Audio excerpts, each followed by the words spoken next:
Welcome to our channel. Today we how to activate Udacity affiliate program, complete guide step by step clearly. To activate the Udacity affiliate program, begin by visiting the Udacity website. Log into your Udacity account using your credentials. If you don't have an account, create one by clicking on the sign up option.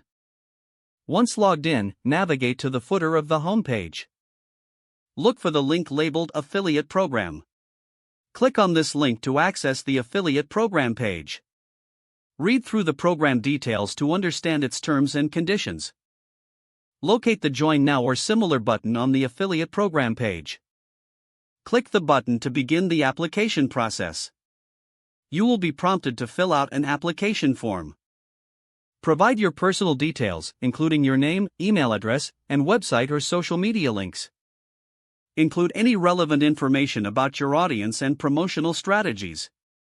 After filling out the form, review your information for accuracy. Submit your application for review.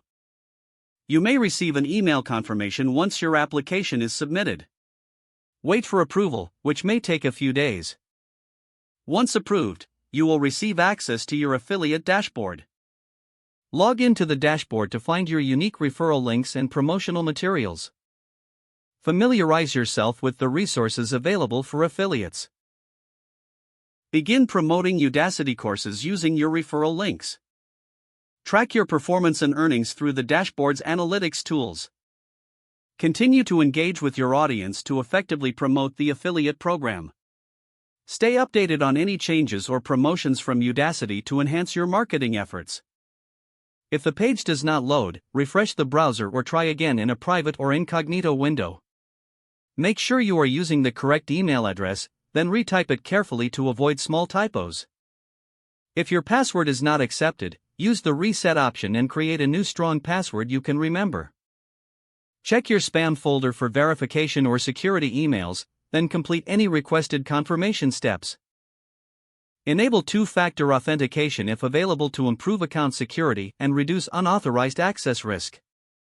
After signing in, review your profile details so your contact information and settings are accurate and current. Don't forget to like this video and subscribe to our channel for more step-by-step tech guides.